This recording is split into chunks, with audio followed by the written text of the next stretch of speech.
Now the two angels came to Sodom in the evening as Lot was sitting at the gate of Sodom. When Lot saw them, he rose to meet them and bowed down with his face to the ground. And he said, Now behold, my lords, please turn aside into your servant's house and spend the night, and wash your feet. Then you may rise early and go on your way. Then they said, however, No, but we shall spend the night in the square. Yet he urged them strongly, so they turned aside to him and entered his house. And he prepared a feast for them and baked unleavened bread, and they ate. Before they lay down, the men of the city, the men of Sodom, surrounded the house, both young and old, all the people from every quarter. And they called to Lot and said to him, Where are the men who came to you tonight? Bring them out to us, that we may have relations with them. But Lot went out to them at the doorway and shut the door behind him, and said, Please, my brothers, do not act wickedly. Now behold, I have two daughters who have not had relations with men. Please let me bring them out to you, and do to them whatever you like, only do nothing to these men, inasmuch as they have come under the shelter of my roof. But they said, Stand aside. Furthermore, they said, This one came in as an alien, and already he is acting like a judge. Now we will treat you worse than them. So they pressed hard against Lot and came near to break the door. But the men reached out their hands and brought Lot into the house with them and shut the door. They struck the men who were at the doorway of the house with blindness, both small and great, so that they wearied themselves trying to find the doorway. Then the two men said to Lot, whom else have you here? A son-in-law and your sons and your daughters, and whomever you have in the city, bring them out of the place. For we are about to destroy this place, because their outcry has become so great before the Lord that the Lord has sent us to destroy it. Lot went out and spoke to his sons-in-laws who were to marry his daughter and said, Up, get out of this place, for the Lord will destroy the city. But he appeared to his sons-in-laws to be jesting. When morning dawned, the angels urged Lot, saying, Up, take your wife and your two daughters who are here, or you will be swept away in the punishment of the city. But he hesitated. So the men seized his hand and the hand of his wife and the hands of his two daughters, for the compassion of the Lord was upon him, and they brought him out and put him outside the city. When they had brought them outside, one said, Escape for your life. Do not look behind you, and do not stay anywhere in the valley. Escape the mountains, or you will be swept away. But Lot said to them, Oh no, my lords. Now behold, your servant has found favor in your sight, and you have magnified your compassion, which you have shown me by saving my life. But I cannot escape to the mountains, for disaster will overtake me, and I will die. Now behold, the town is near enough to flee to it, and it is small. Please let me escape there. Is it not small, so that my life may be saved? And he said to him, Behold, I grant you this request also, not to overthrow the town of which you have spoken. Hurry, escape there, for I cannot do anything until you arrive there. Therefore the town you named Zor. The sun had risen over the earth, and Lot came to Zor. Then the Lord rained brimstone and fire on Sodom and Gomorrah from the Lord out of heaven. And he overthrew these cities and all the surrounding area, and all the inhabitants of all the cities, and what grew on the ground. But Lot's wife from behind him looked back, and she became a pillar of salt. So, who do you think is the main primary actor in the story? The two angels. I was saying Lot. Lot? Anybody else? So, this story really is not about Lot. It's about his wife. It's about his Ah, wife, right? Interestingly, her name is not even mentioned. Did you notice that? Nothing in these verses, nothing in this context mention anything about her name. So if you were to exegete, if you were to draw out this story, it's going to look like this. These whole verses, 26 of them, can be summarized in three words. Number one, privilege. Number one, privilege. And you're going to see why. Number two, problems. Problems. Number three, punishment. Number three, punishment. So if you've been with us for a while, I'm in a habit of interpreting meaning of names of peoples and places because the meaning of those names themselves pretty much are revealing what the story is going to be, right? So Sodom, that means their assembly, their assembly. Sodom. Lot, the name Lot means hidden, failed, hidden. Gomorrah means tyrannical dealings, tyrannical dealings. And the name of the other city, Zoar simply means small, right? So we're going to start with unpacking the spiritual privileges that Lot's wife has.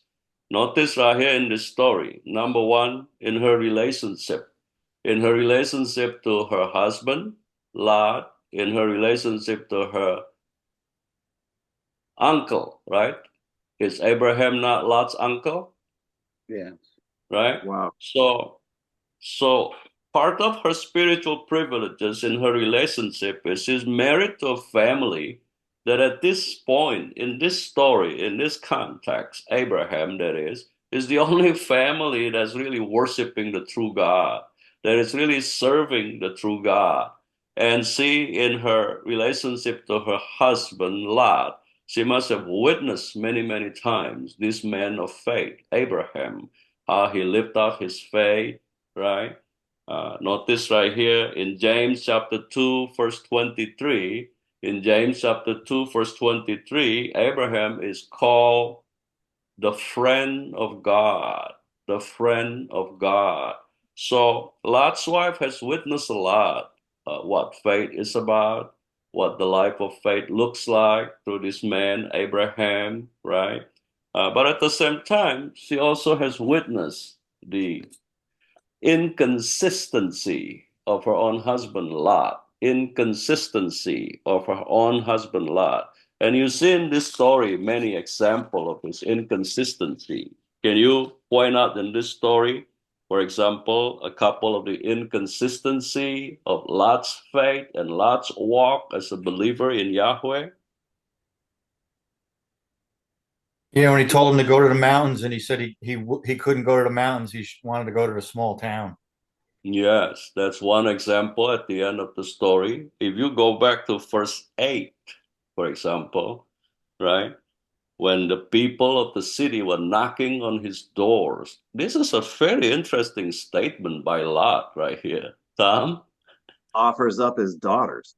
Yes. Yeah, What that's kind of crazy. a father would do that? Messed up. Right. What kind of a father would offer his own daughters to the people of the city? But notice in verse 14, it says right here in the NASB, he, Lot, appeared to his sons-in-law to be jesting. So he's not really taking the warning of the angels seriously, is he? No. Right? Lot's not taking it seriously. Because Lot. it says right here, he appeared to his sons-in-law to be jesting in verse 14, right? When Lot went out and spoke to his sons-in-law and said to them, "Up, get out of this place, for the Lord will destroy this city." For whatever reason, when he was conveying that urgent message to his sons-in-law, he came across to his sons-in-law as jesting, right? So what does the word jesting mean? Goofing around. Joking. Yeah. Joking. Yeah, he's not being serious, right? So we have a problem right here in the sense that Lot's wife is going through a faith crisis, if you want to put it that way. On the one Wow. hand, he saw the steadiness of the faith in Abraham. On the other hand, she saw in her own husband's life the lack of that steadfastness in faith. Now, that's very important to all of us who are married here, right?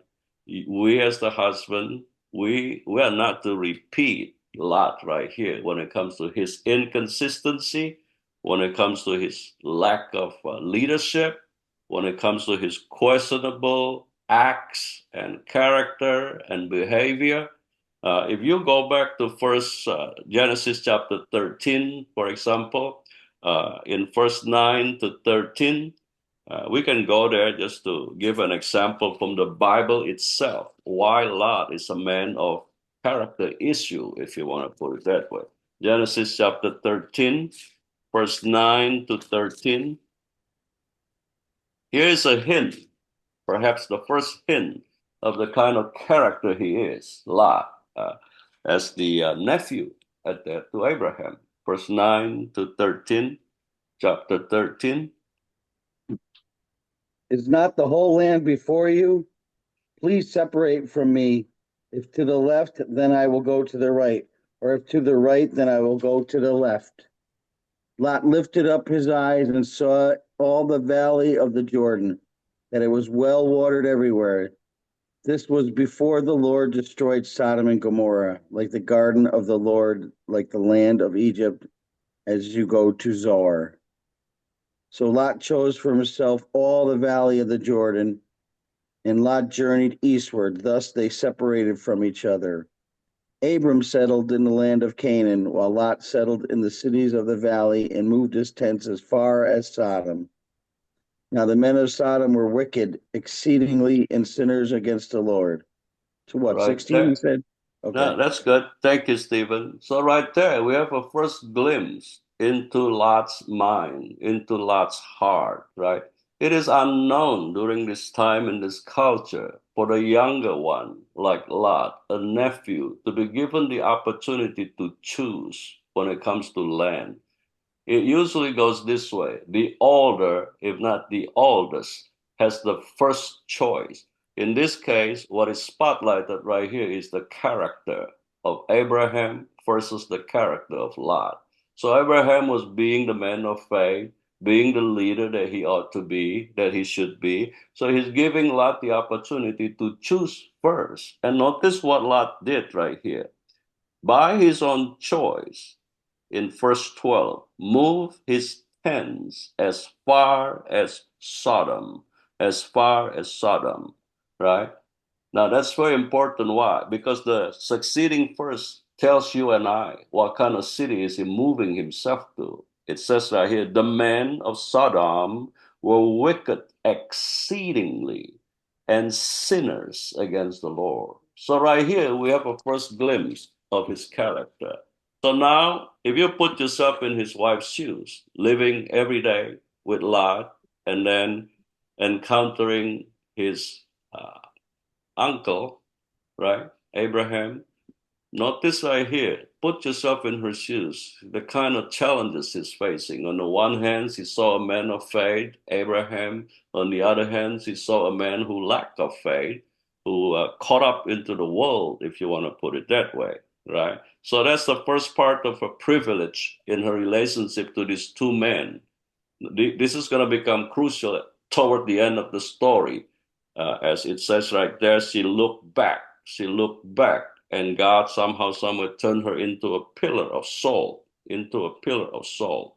So the second privilege that she has is we can safely assume that during her encounters with Abraham, more so than Lot, she herself has experienced God in a personal, individual manner, in a personal, individual way, so to speak. And yet, despite that, the end of the story tells us she made the wrong decision. She chose the wrong direction. And then it cost her very, very dearly, right? So when it comes to her responsibility, notice right here, in verse 15 of chapter 19, when morning dawned, the angels urged Lot, saying, up, take your wife. So she was given the same opportunity to run, to flee from the city of Sodom, right? She did initially, which was a good thing, but then toward the end, she didn't stay the long route. Somehow, some way, it caused her to look back, right, Sean? that mean that she like lost faith? Kinda? Yeah, we could say that she kind of lost faith in this story, in this narrative. Nothing tells us what caused her to look back. But the rabbinical traditions, the oral traditions of this story, the sources of it, and what the rabbis have commented when they study this passage, that's going to become handy. That's going to become handy. So right now we're talking about her spiritual privileges, despite the relationship with Abraham and Lot, despite given the opportunity right here to flee from the city, which she originally did. Nonetheless, at the end, she changed her mind, right? So let's unpack this first by first then. So far, right? About her privilege, and you're gonna see why she did what she did based on rabbinical traditions, oral tradition. Now, everybody here knows why there are two angels instead of one. I'm not sure. Why did Witnesses? God send two angels instead of one? I see shadow and type in other places in the Bible. Revelation. Okay, because when it comes to God's acts, remember, Oh, two witnesses. two or three witnesses, right? So from the get-go, the mere mention of two angels, this is telling you and I, this is a real historical event because it's witnessed by two angels, not by one, right? So a simple truth, a simple nugget of truth like that help us to unpack the story. So it says right here, Lot was sitting in the gate of Sodom. What does that mean to you when you read that? Ah, good. He was knee deep in the darkness. So here's a historical context. During this time, if you are a man and you are found by the inhabitants of a city, a village, to be sitting at the gate of that city, imply in that historically and culturally speaking, Lot held a very, very important position in the city. So the gate of the city right here will be like an allusion, a metaphor for downtown where the people would congregate, the people will meet once in a while and then talk about life, talk about the cities and issues that they have. So remember, I always say to unpack a story correctly, we have to take into account the historical and the cultural context. So here's a good example right here, right? And notice right here in verse 2. Lot, he called the angels lords, lords. So here's a trace, a glimpse of his good faith, of his good faith. You and I, when we see this word angels, Western mind automatically think of supernatural being with wings, don't we? Right? But to Lot during this time, keep in mind, we have the advantage of processing this story after the fact. But put yourself during this time, right? So when these two angels showed up at his home, put it that way, uh, to Lot, they were just ordinary human beings. Now, do we have a proof of that? That when these angels showed up at Lot's door, they were just human beings? Oh, no wings. No wings, right? So look, drop down to verse 4. Here's the evidence. Notice it says right here, before they lay down, the men of the city, the men of Sodom surrounded the house, both young and old, all the people from every quarter, right? So it's talking about the men. But notice in verse 12,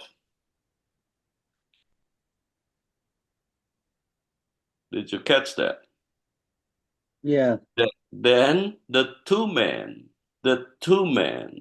that's a reference to the two angels. So they did show up to Lot in the form of man, in the form of human being.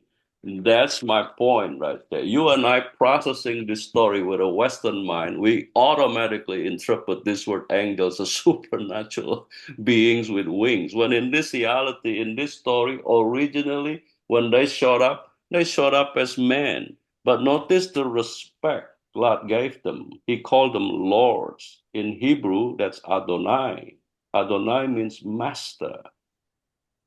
Adonai means master. So here's a trace of his good faith, so to speak, that he must have learned from his uncle Abraham, right? Now, notice in verse 3 right here, here's a very important clue in this one word. Yet he urged them strongly, so they turned aside to him and entered his house, referring to the angels going into his house. Notice right here, he prepared a feast for them and baked unleavened bread, and they ate. So who is preparing the breakfast? Lot. Lot. Lot. Now this is a revelation right here. What is his wife doing? How come his wife's not serving the visitors? You follow what I'm saying, Wow. Mhm.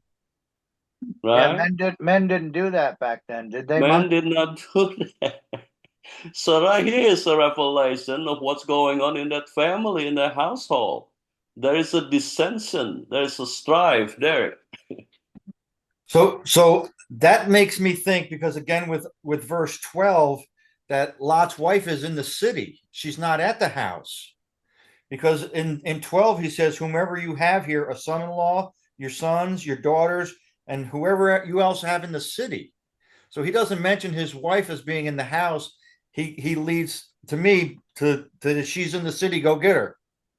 Great observation. See, this is why when we process a story like this, we need to engage a thinking process. We have to connect the dot. So, like Sean was saying, the fact that Lot himself was preparing the breakfast, I'm bringing it to a modern day contemporary version of it.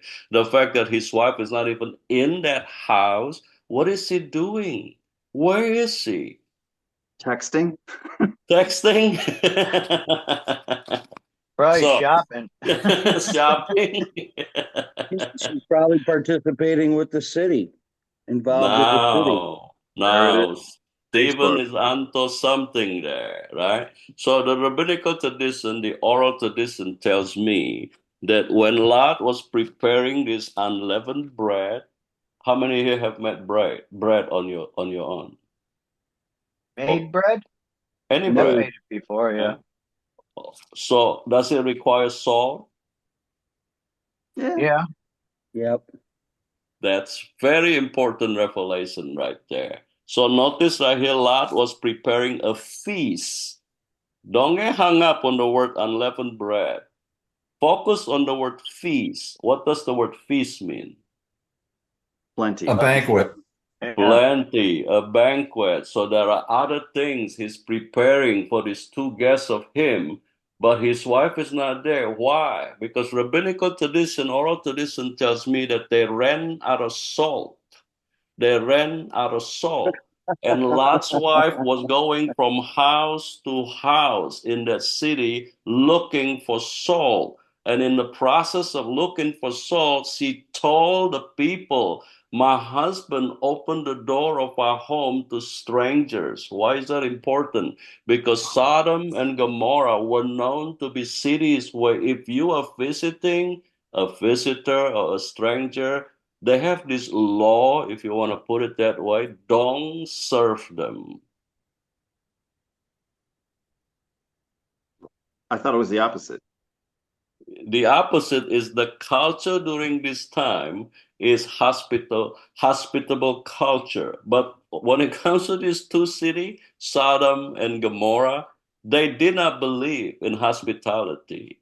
They had a reputation of not serving strangers, visitors, of even kicking them out. This is why in the stories, the people, the men in the city were coming to Lot. We have to ask ourselves the question, how did they know Lot had visitors? The welcoming committee. Unless, un- unless somebody snitched on Lot, right? Wow. Wow. That's crazy. It is. Oh, what? It was his wife that was snitching on him? Yeah. So when they were running out of salt to prepare the feast, as he was going from house to house asking for salt, see in the conversation, perhaps not intentionally, we have to give her credit, but the end of the story tells us that she herself, her character is flawed because she looked back. when in reality the angels told them. Notice in verse 17 right here, the angels told all of them. Notice the first thing the angels told them not to do. Do not look back. Do look not behind. look back, and see that the exact opposite while everybody else followed the command, the order of the angel. So whilst he was going house to house asking for salt, somehow, some way, she must have mentioned, you know how it goes. What do you need salt? Don't you have some in your own house? So somehow, some way, she relayed the information that her husband is entertaining, serving these two guests. That's why the next story that happened, the men of the city in verse 4, the men of Sodom surrounded the house, both young and old, all the people from every quarter. Right there is the evidence that in this city called Sodom and Gomorrah, right, they don't believe in hospitality. Notice the meaning of the word Sodom, their assembly. Gomorrah, tyrannical dealings. So they had a reputation of being cruel to strangers, to visitors. Praise. So those are nuggets that the Bible in the English translation doesn't tell you and I. But if we dig, if we search, and we put into this, so to speak, available resources from the rabbis who down the corridor of time in their study of this passage, the commentary, the Talmud, the Midrash, the Mishnah, those available revelation insights help us to process this story correctly. So this is not about Lot. This is about his wife. So we talk about her spiritual privileges, right? Now we're going to talk about her problem. We're going to talk about her problem. Notice right here, as I said before in verse 17, the first thing they were told to do, don't look back. And see it exactly that in verse 26. So what kind of problem, what kind of spiritual problem Lot's wife have? Number one, disbelief. Disbelief. Despite the fact that she has witnessed for herself the man of faith, Abraham, being married to his nephew, Lot. And yet, when the angels told them, don't look back, she did the exact opposite, right? Number two, disobedience. Disobedience. So, man, what is the moral of the story so far? If you are the man of the house and in your relationship to your wife, your faith doesn't come out strong, your character is questionable, like Lot right here, that's going to filter. That's going to filter down to your wife. To where when a crucial event happens like this, the city is about to be judged by God, God's justice is about to come down. Guess what happens? He lost his wife. Is this not a waking moment, a wake-up call for all of us? How are we living our faith as the husband, as the man? For those men who are not married right now, this is also a teachable moment. You can look good, you can smell good, you can talk good, you can walk good. But if you on the inside, the character is flawed, that's gonna come out sooner or later. And God forbids you find yourself in the same predicament. Derek. What's so special about Lot that he received all this favor? Like he was given the choice of the land. He picked the land near the bad city, so he probably was partaking in whatever devious actions were going on. But then the Lord sent him two angels to protect him and his family. So what was so special about him? The only answer that I can give you right now is because of the faith of his uncle Abraham. So what that tells you and I right here, if we live our life right, pleasing to God, somebody else in our bloodline is going to benefit from that relationship. Unfortunately, as the story ends, remember these two tribes, Ammonites, Moabites? These are two enemies of the Israelites. Guess how they come about, these two tribes, Ammonites and Moabites? Remember Through the story? Lot's devious daughters. Yes, yes. So what started out good in the sense that Lot experienced God's mercy, God's favor, Derek, as you were asking in that question. When all is said and done and over, after God judged these two cities, did you notice in this story who were left behind? Did you pick up in this story who were left behind Son-in-laws, that eventually die because of son, God's judgment? So let's go back to verse 12. Let's go back to verse 12. Then the two angels said to Lot, whom else have you here? A son-in-law, your sons, your daughters, whomever you have in the city, bring them out of the place. Now drop down to verse 16. But he hesitated. Who hesitated? Lot. Lot. And notice I hear a revelation. So the man sees his hand, whose hand? Lot's. Lot's, and the hand of his wife, and the hands of his two daughters, for the compassion of the Lord was upon him. So whose hands were not in this group? The son-in-law. Yes. Yes. So they got killed. They got burned. They died when God's judgment came upon the city. Therefore, at the end of the story, Lot was left with his two daughters. Lot was the only man left alive. And the two daughters got this idea, well, we need some men to get married to bring about the next generation. But there is no other man left but our father, our own father, Lot. So that's where they had the incestual sexual relationship, out of which the Moabites and the Ammonites came about. Derek? So wouldn't that act bring shame upon the daughters? And how could they justify that with not having husbands? Yeah, that's a great question, right? Somebody wants to answer Derek's question right there? Well, it sounds like they were all promiscuous to begin with. You know, the way that he offered up his daughters to the two men initially, and not even thinking about it. Spare me, and you can have my daughters. So I don't think there was a lot of devotion to the family. At least that's what it appears. I mean, it's easy to send your daughters out to be, kind of prostitute them just to save your life. Well, That's they a were great virgins too. observation. John? Right? They were virgins too. You know Yeah, did you that notice that in verse 8? Did you notice in verse 8 something here?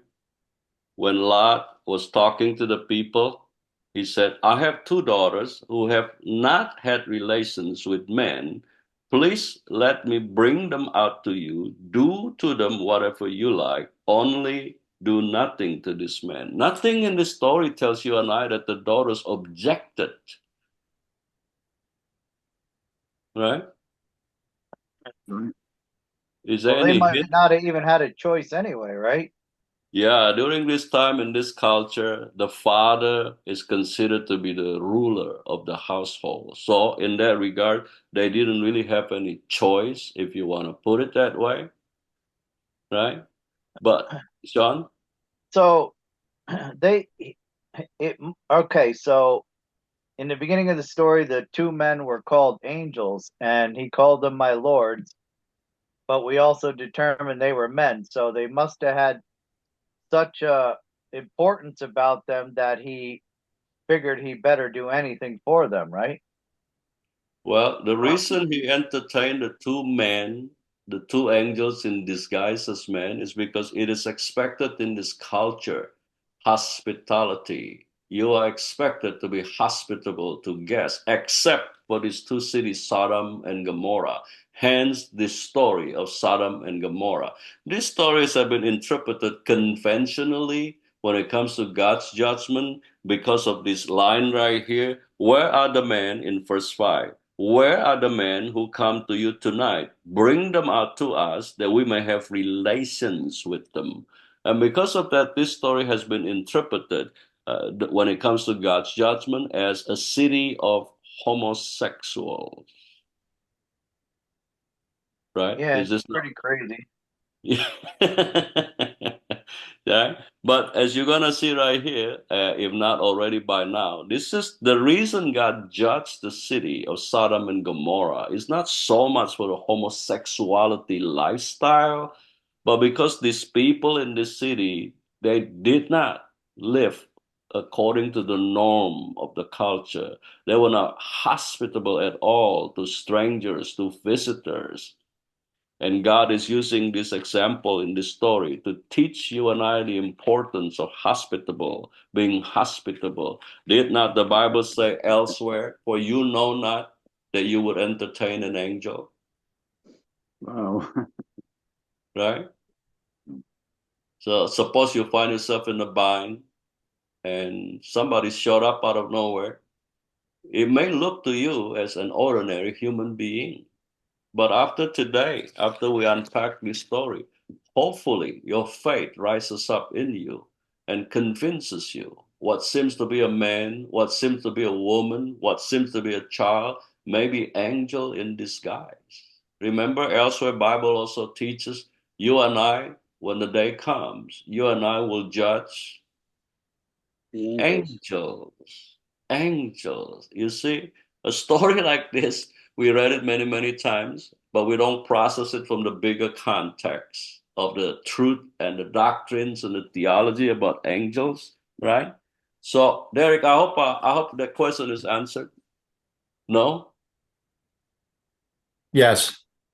So, like Stephen was saying, this is kind of a messed up family, if you want to put it that way, right? A wife or a mother who is having a faith crisis because she saw a discrepancy between the faith of her own husband and the faith of her husband's uncle, right? And then the people in this city who are not hospitable to strangers when she's doing everything she can to help her husband to serve these two angels with the feast, right? So we have spiritual privileges, we have spiritual problems, disobedience and disbelief. Now, also right here, notice her focus. Notice her focus right here. She was given an opportunity in verse 16 when the angels, seizing her hands, so to speak, to flee the city, to flee the city. She did initially, but before long, she looked back. Before long, she looked back. So, what is this telling you and I? What is her focus here? What The is it? past. What is it in the city that she left behind that caused her to look back? Was she looking back at the son-in-laws? Great observation. Because nothing in this narrative tells us what happened to those sons in law, right? So there is a possibility that she's thinking about those sons-in-law that were left behind, because in verse 16, it does not mention those sons-in-law going out of the city with them. But notice right there, that's a very important lesson. When God commands you and I, whether directly or indirectly, in this case through two angels, obedience is non-negotiable. Wow. Obedience is non-negotiable. Our emotion may get in the way, like in this case, if we assume the reason she looked back is because of the sons-in-law they left behind. But it's also possible that the glamour and the lifestyle of the cities of Sodom and Gomorrah had got to her head and to her heart. Can I ask? Sure, Uh, Tom. does she? I'm sorry, I'm not. I'm learning names, but you said she looked back and with maybe concern for, or longing for her son-in-laws. I'm wondering how much of that was the idea. Was there any idea in her head that she was concerned that they were going to die, perhaps? Great analytical thinking process right there, right? So what we have right here is a woman who's going through a faith crisis. So when a situation arises like this, she does not know exactly what to do. Why? Because her focus, is it to obey the command of the angels or to be caught up emotionally with the sons-in-law that were left behind, thinking and believing that she could save them, Tom, Stephen? Well, you know how I always like to try to bring something into my life, but I have to go back to when I was getting fired by the fire department. I had I had two witnesses come to me to tell me that you either put the mask on or you're fired. I had the union do it, and I had the city do it. So I had my two witnesses, and I wasn't ready to be pulled out of that city. Derek, you know, I was on track to be the highest paid firefighter in the city. So I always had that draw of, why don't you just put the mask back on? Why don't you just put the mask back on? But just because of obedience, going through and sitting through those two witnesses that called me out, the fire department and the union, sitting there, I lost all confidence. I lost this isn't my choice, Lord. You're taking it out of my hands. I surrender it all to you. I ended up losing, you know, the job and stuff like that. But there was always that draw to say, why don't you just put the mask on? You can go be that highest paid firefighter in this city. You know, there's always that drawback. But the truth is, now that it's gone, I don't feel the same way. Notice how Stephen ends that sharing with the word feel. I don't feel the same way. So, what is the moral of this story so far about Lot's wife? When it comes to God, when it comes to His word, when it comes to His precepts, His statutes, His ordinances, His direct command like this, it is never a matter of the heart, feelings. It's a matter of the will. Or is deceptive. See, and Yes. there's where I got to give Lot at least the credit. You know, he had to be dragged out of his house by two witnesses. You know, and he still didn't look back. So I guess his faith in what was ahead of him, he said, "Okay, God, this is where you got me going. I'm going to be obedient." But notice right here in verse 19 how he's arguing, Lot, how he's arguing with the angel. Behold, your servant has found favor in your sight. He's speaking to the angels. And you have magnified your loving kindness, which you have shown me by saving my life. But I cannot escape to the mountains, for the disaster will overtake me and I will die. Now, behold, this town is near enough to flee to, and it is small. Please let me escape there. Is it not small, that my life may be saved? So here we have two characters, two individuals, husband and wife. We're getting somewhere here, folks. Husband and wife. One, the wife, processing a dire situation with her emotion, with her heart. We have the husband processing it with his head. What needs to be processed, the way to go through the situation is not with our mind, it's not with our emotion, it's with our will. Did you catch that? That speaks right to Genesis 3.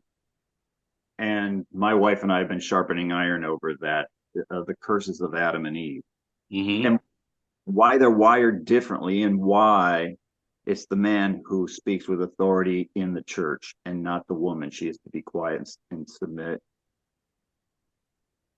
Yeah, there's a lot in the Genesis chapter 3, but you're right on there, right? So see, men are wired by God to be a thinker, to be a doer. Women are wired by God more focusing, prioritizing, caught up and consumed in their emotions, right? What is lacking in these two is the will, the will. Stephen. Well, because that being said, my wife was very scared of everything we were about to go through, but she respected it enough.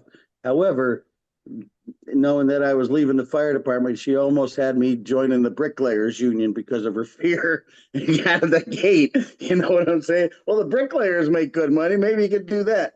But God doesn't want me working right now, apparently. See, that's a good example right there, right? When it comes to obedience, it's not a matter of the mind, it's not a matter of the emotion, it's the matter of the will, the will. And the Lord Jesus exemplified that.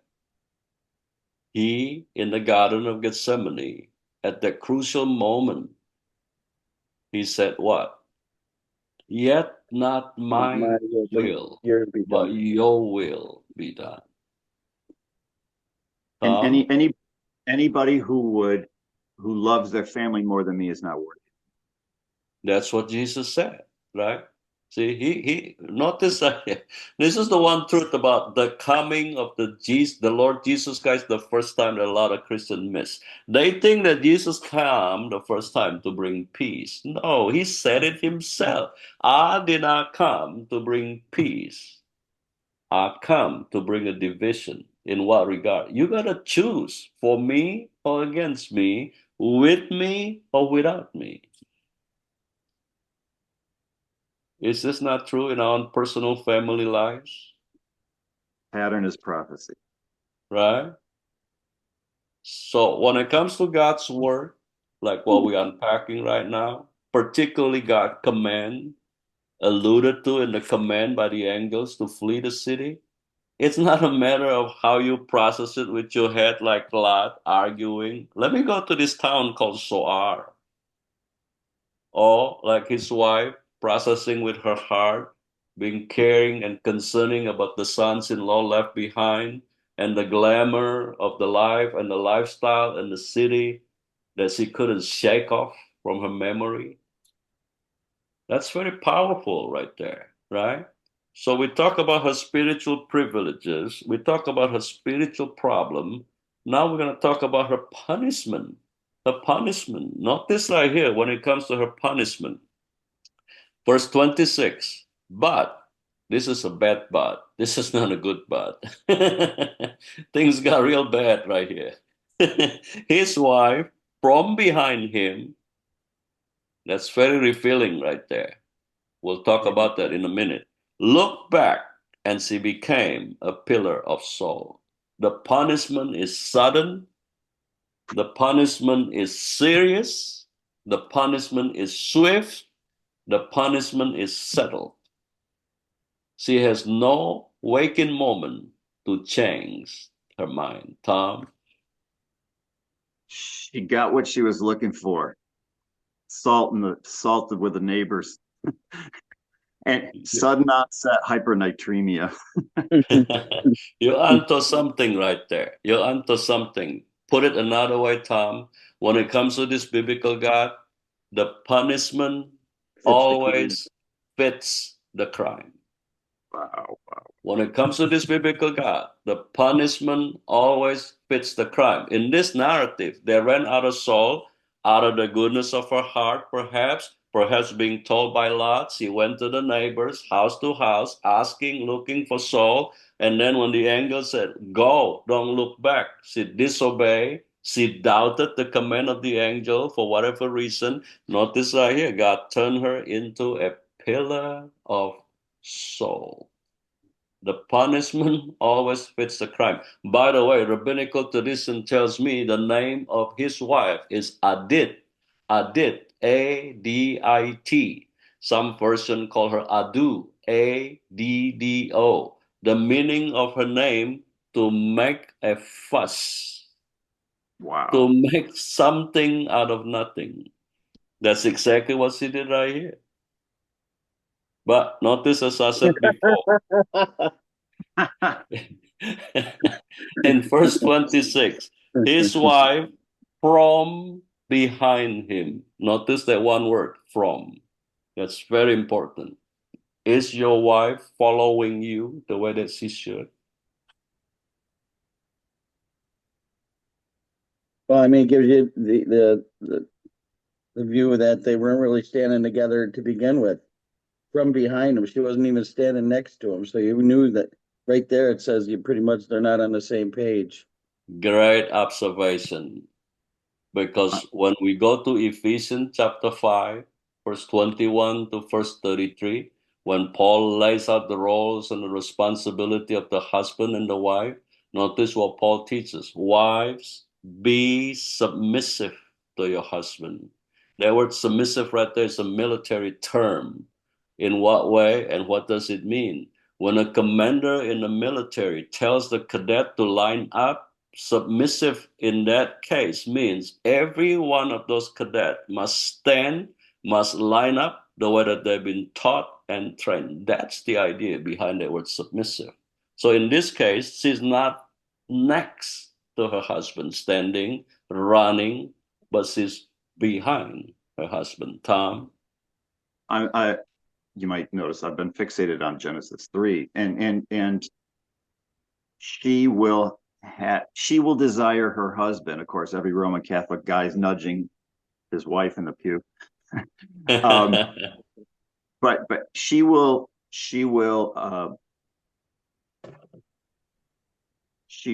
her husband's authority, but he will have authority over her. In the end, God's plan is sacrosanct. Yeah, so to piggyback, go on a rabbit trail a little bit right here to Genesis chapter 3, right? Notice who received the revelation from God. Was it the man or the woman? The man. The man. But who came to the woman as in regard to that revelation? The serpent. The serpent. So something happened right there. Between the time God revealed to Adam, you can eat all the fruits of the trees in this garden, but the fruit of the tree of the knowledge of good and evil. Something happened from the moment he received that revelation from God to the moment the serpent came to Eve and said, did God really say that? So what that tells me right there is there's a lack of communication. Adam never relayed the revelation he received from God to his wife. Henceforth, the serpent came to her, put a seed of doubt in her heart. Did God really say that? So the struggle begins right there. What is that telling you and I, folks, those of us who are married? Communication, communication, communication. As a matter of fact, lack of communication is one of the causes of divorces, right? See, that's a lot. The Bible teaches us a lot. We just have to dig into it. So her punishment, unfortunately, is sudden, is swift, is settled, is serious. When she looked back, she automatically, immediately, instantaneously turned into a pillar of salt. Today, you can Google out this pillar of salt. It's still standing. Yeah. In the You can location, Google it out. Tom?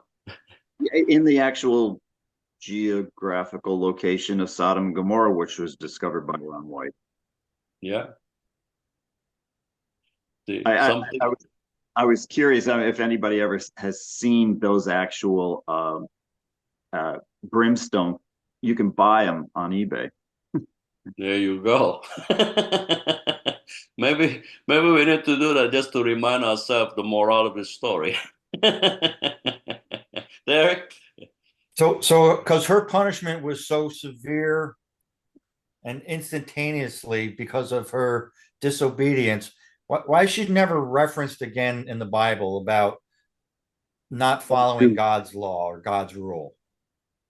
Because you never had a chance. No, I'm asking how come she's never referenced again? See, this is what happens when you don't follow God's command. This is Gotcha. what he'll bring down on you. Yeah, see, the wisdom of God. That's the only conclusion I can come to, because notice right here, she is only mentioned in this story and nowhere else, either in the Old Testament or the New Testament. Tom? Actually, Jesus's words in Luke, 3 words. Remember Lot's wife. Yes, 17:2. Luke chapter 17, verse 2. And notice right there the context of Jesus mentioning her. Unfortunately, it was a warning context. It's not a good context, if you want to put it that way. It's a warning context, right? And the Bible is full, replete of characters like Lot's wife, that's only mentioned once and never again mentioned. It is these characters that we must pay attention to more than the major characters like Abraham, Noah, Moses, because it is in this story like this that if we dig into it and approach it with open mind, open heart, and teachable spirit, there is so much to learn from this story, right? And let's face it, 6 guys are talking about her 2,000 years later. There you go. You know, why don't we ever hear about it? Well, this morning we are. Yeah, that's a I, good, Tom. I'm very curious about a connection here in the Old Testament. Why don't you curse God and die? I wonder if Hmm. Lot. I'm sorry, if Mrs. Job had some connection here. Yeah, that's a great question. So we have two different story take when it comes to a wife. Actually, three if you want to include Eve, right? From Genesis 3. So we have three different wives spotlighted in the Old Testament. Eve, Job's wife, and then Lot's wife. Unfortunately, all of them are not a good example, are And they went and married multiple wives. they? One, two. Unfortunately, neither Eve nor Job's wife nor Lot's wife is a good example for any Christian wife of today to follow, to exemplify.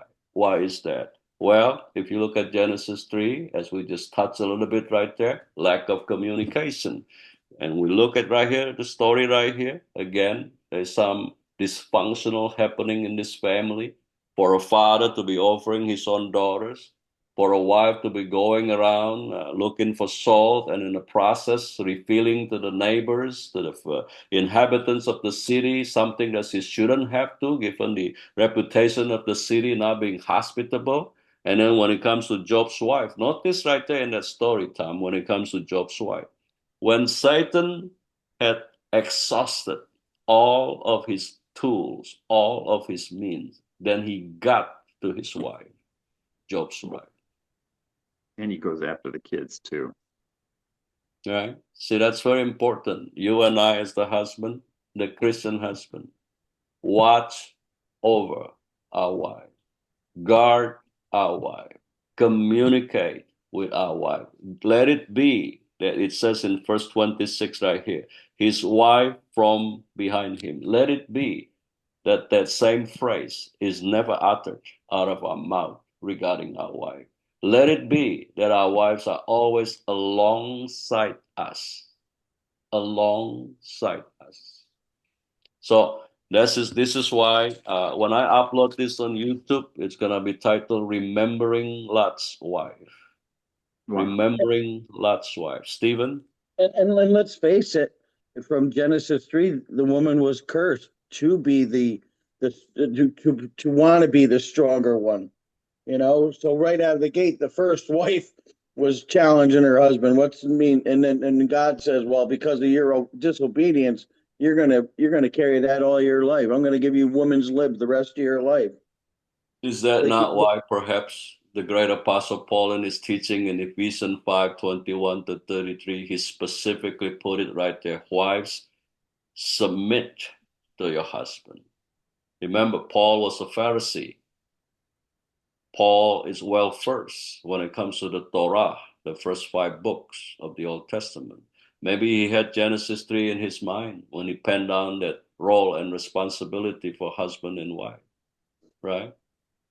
But the key thing, though, is what he says first: husbands, love your wife.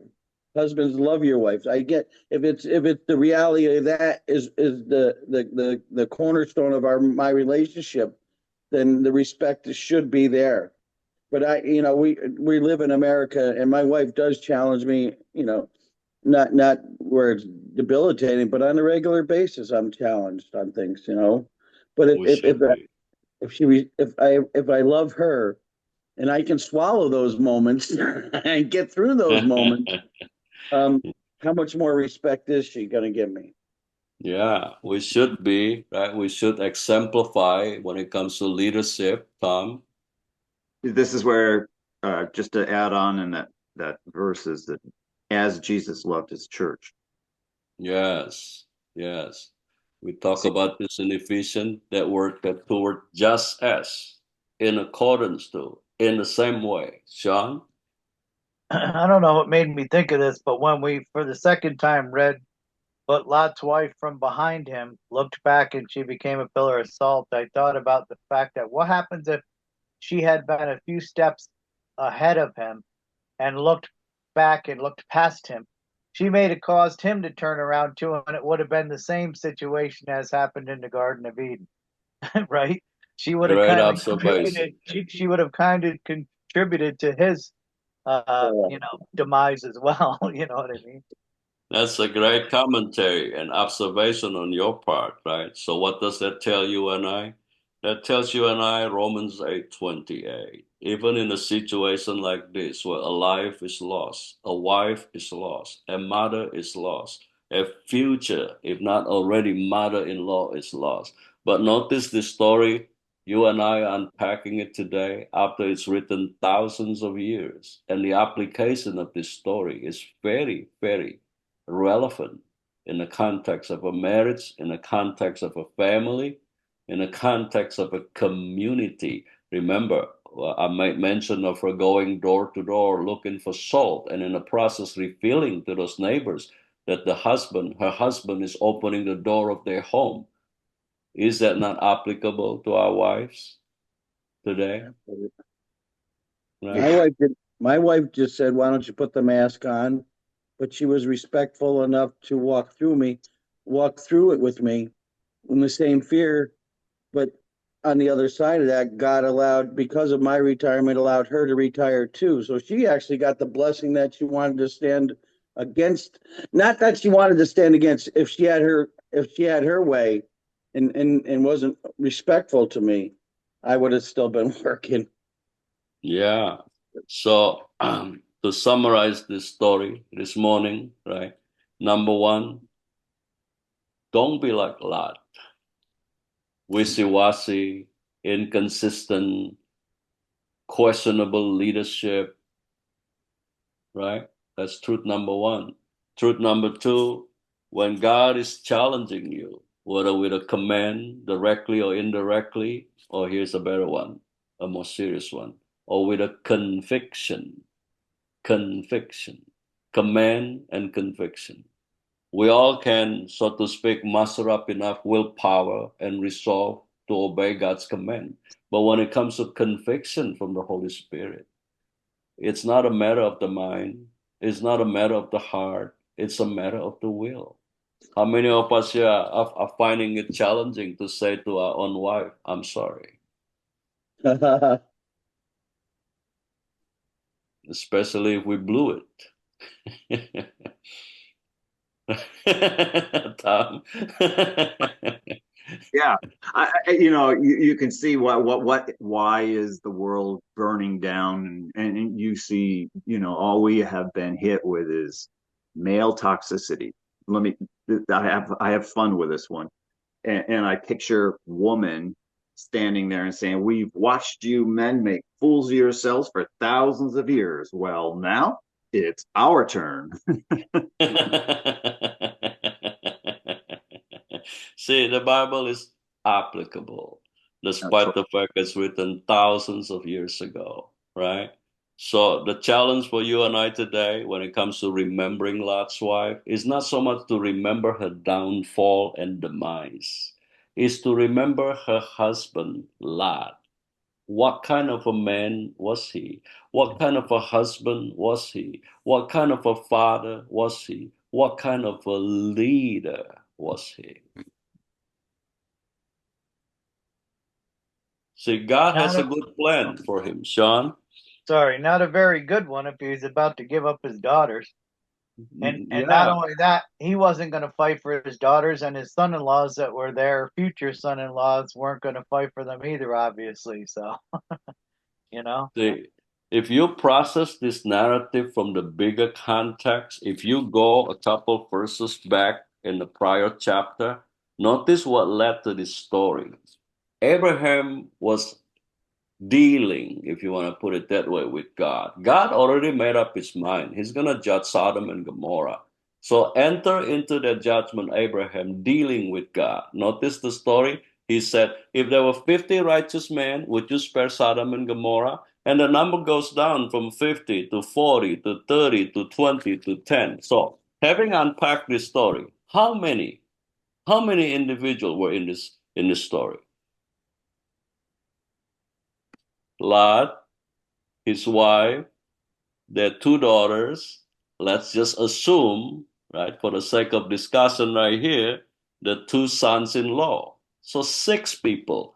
That's 4 away from 10 people. And God rained down his judgment upon Sodom and Gomorrah. And yet at the same time, God spared Abraham's nephew and would have spared his wife.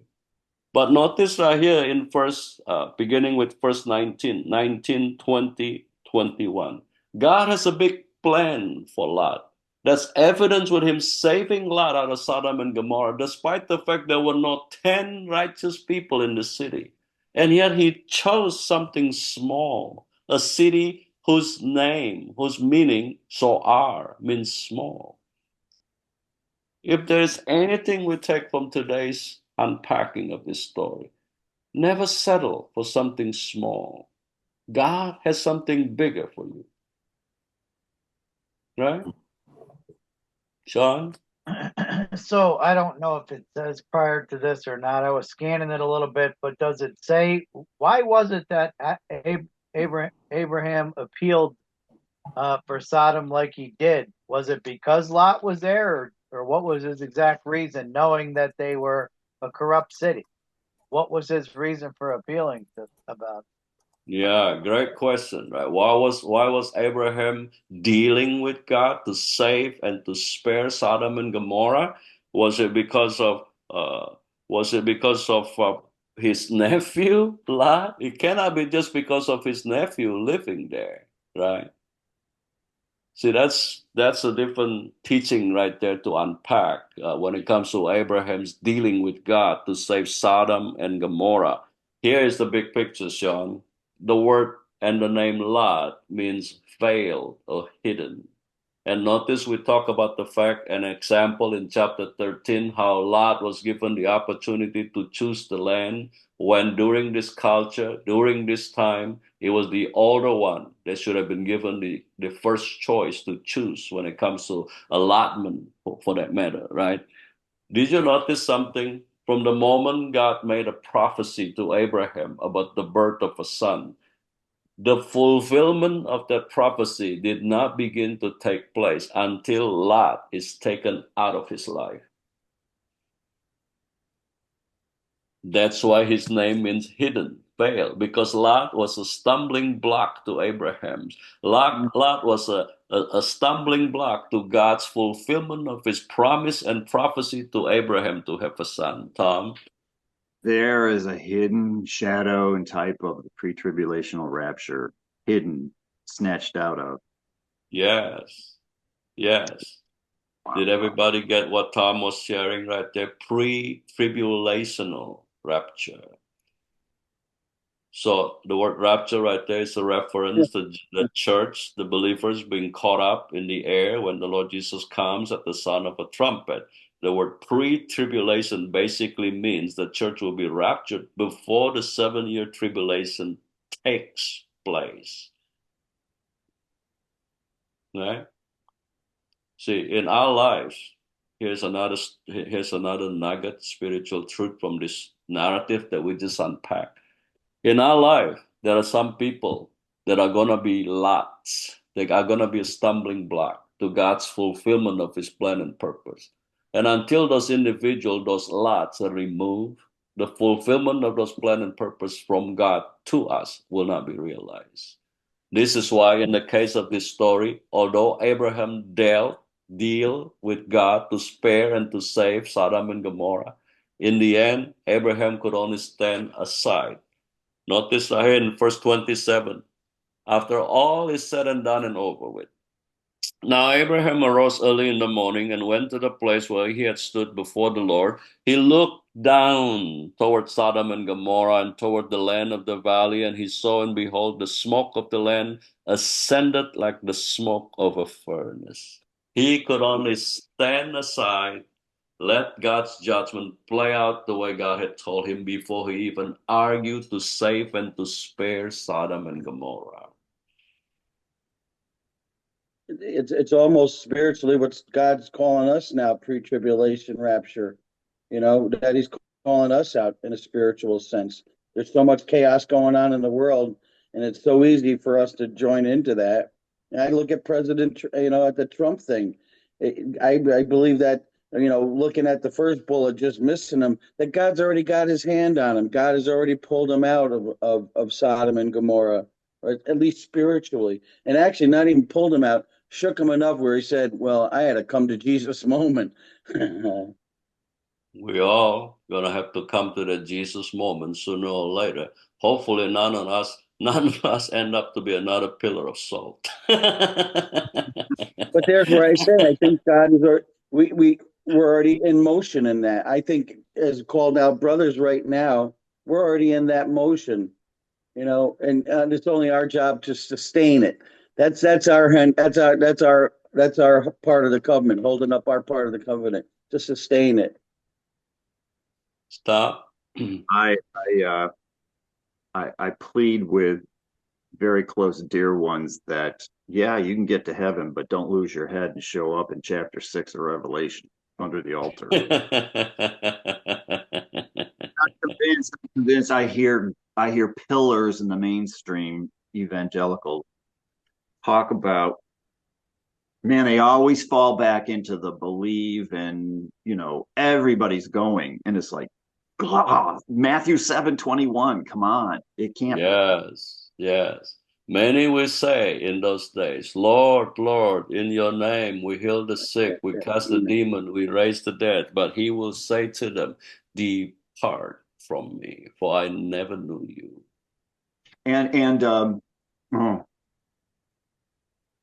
Well, here it is with Lot. And sorry, I'll back out. It's all right. It's all right. I'm so thrilled to be in this little group. Thank you. I've just been out there too long without anybody who is willing to go here and talk about these things. I'm thrilled. Thank you. Where are you from? Like Rochester or something? I'm an hour west of you guys on Thruway. I'm over in Little Falls. Okay, because I heard you say Catholic, and it almost sounded like you had that A from like Rochester. Yeah.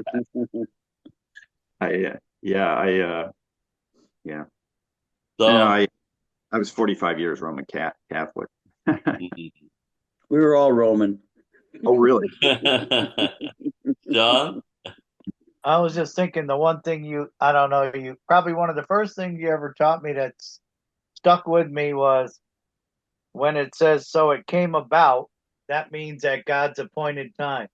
Yeah. So as you said about the, that all Abraham could do was stand and watch, it says right here in 29, so it came about when God destroyed the cities of the surrounding area. So it was already set in stone and God was going to do what he wanted to do. And it's funny, last night we were at Bible study, marriage ministry, and I mentioned that, it's almost comical that at times we imagine we're in control of things when really we're not.